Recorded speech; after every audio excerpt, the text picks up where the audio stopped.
જય સ્વામિનારાયણ. સીધો સાદો રસ્તો ભલે આપણે સીધું ચિત્તને જોડીએ, એ માટે પણ સાદી વસ્તુ જે દેખાય છે એના ઉપર થોડો અભ્યાસ જરૂરી છે. કે જો ચિત્ત આમ શાંત થતું હોય તો પ્રાણાયામની સાધના આવશ્યક છે.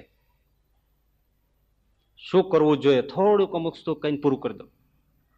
એક, સવારનો સમય હોય, રાત્રિનો સમય હોય, મનમાં સાત્વિક ભાવના હોય, બરાબર, તો આવી રીતે આસન વાળીને ટટાર થોડા બેસીને સૌ પ્રથમ ભગવાનમાં મૂર્તિમાં વૃત્તિ જોડતા પેલા ઓમકારનો નાદ કરવો. 3 વાર, 4 વાર, 5 વાર ઓમ ઓમ ઓમ એમ નહીં, દીર્ઘ ઓ, પણ આંખો બંધ કરીને. હું અહીં કઈ તમને ઇન્ટ્રો નથી કરાવતો એટલે, પણ એ આવી રીતે આમ બેસી જે રીતે ફાવે તે રીતે અને ઓમકારનો દીર્ઘ નાદ કરવો અને પાછો દીર્ઘ શ્વાસ ભરવો. એવી રીતે 4-5 જે અનુકૂળતા હોય તે રીતે ઓમકાર કરવા ફાયદામંદ છે. પણ એમાં 2 પ્રકારની ભાવના કરી શકાય છે. એક, ઓમકારના ગુંજન સાથે હળવું થવા માટે, ચિત્તવૃત્તિને એકદમ બિલકુલ ફોલી ફોફલી કરવા માટે ઓમકારનો નાદ જે ઉઠે છે, આપણે ગાઈએ છીએ, ગુંજીએ છીએ, એને દૂર દૂર દૂર દૂર ક્ષિતિજમાં ફેલાઈ ગયો છે અને હું એને સાંભળું છું એવી ભાવના કરવા. એટલે આખું બોડી, મગજ એકદમ રિલેક્સેશન થઈ જાય, એકદમ હળવું થઈ જાય. તમે અભ્યાસ કરજો, એકદમ તરત લૂઝ થવા માંડશે. દૂર દૂર દૂર દૂર અવાજ સાંભળે છે. મગજ ઉપર જે ટેન્શનના પડ લાગ્યા હોય છે એ એકદમ હળવા થઈ જાય, વિખરાઈ જાય. એવી રીતે થાય.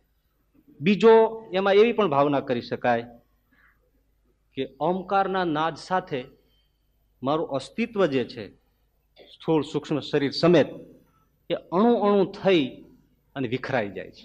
પૂરા બ્રહ્માંડમાં ઝીણું ઝીણું ઝીણું ઝીણું થઈને હું મટી જાઉં છું.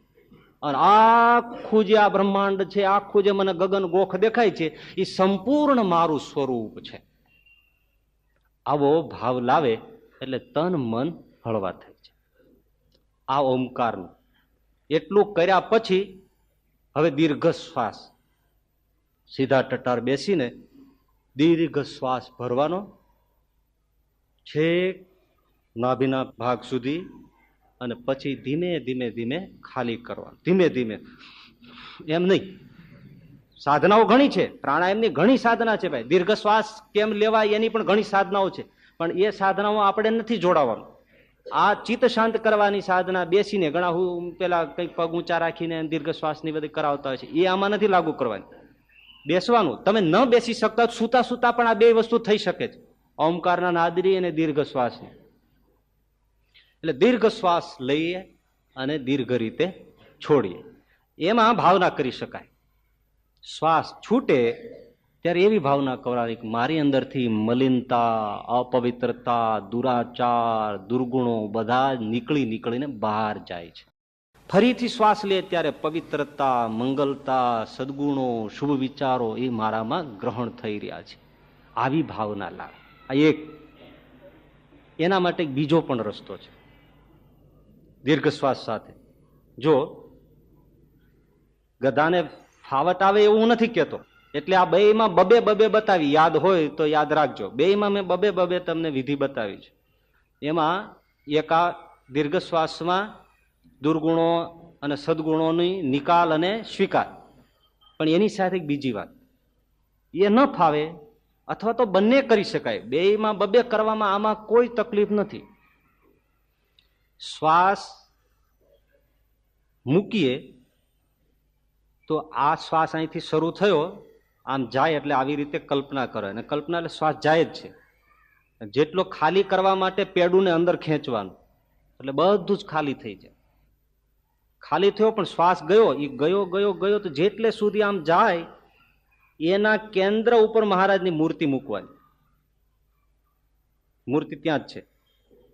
પછી ખેંચો શ્વાસ, અંદર લ્યો એટલે મૂર્તિ પાછી અંદર આવે. અંદર મસ્તકના રંધ્રમાં થઈ હૃદયાકાશમાં ઊંડી ઉતરતી છેક અપાન પાનની ગાંઠ પડે છે નાભી મૂલે, ત્યાં મૂર્તિ સ્થિર થઈ જાય. ત્યાં થોડી ક્ષણો જો ફાવે તો દર્શન કરી ફરી પાછો ત્યાંથી શ્વાસ મૂકવાનો જ છે, એટલે મૂર્તિ ફરીથી ઉઠે અને ફરીથી મૂર્તિ બહાર નીકળી અને સામે જતા જતા જતા જતા જતા છેક ત્યાં અડી જાય. આ શ્વાસોશ્વાસની મૂર્તિ ધારણની એક પ્રક્રિયા છે. એમ કરવાથી ચિત્ત શાંત થાય, ચિત્ત હળવું થાય, વૃત્તિઓ શમન થાય અને ભગવાનની મૂર્તિમાં વૃત્તિ જોડાય. તો આ પ્રકારે ભગવાનની મૂર્તિમાં જોડાવું અને જોડાય તો આપોઆપ અષ્ટાંગ યોગ સિદ્ધ થાય છે. ભક્તિ માર્ગનો આ એક સરળ માર્ગ છે. એનો મહિમા, એના વિધિ વિધાનો, રાખવી જોઈતી અમુક બાબતો અને કરવો જોઈતો અભ્યાસ, એનું આપણે આ વચનામૃતમાંથી જીવનને ઉપયોગી થાય એવી વિચારણા કરી છે. અને એ રીતે વિચારણાની સાથે વિચારીને યાદ રાખવા જેવી ને કરવા જેવી બાબત છે એવી અપેક્ષા સાથે આ 25મું વચનામૃત આપણે પૂર્ણ કરીએ છીએ. સહજાનંદ સ્વામી મહારાજ.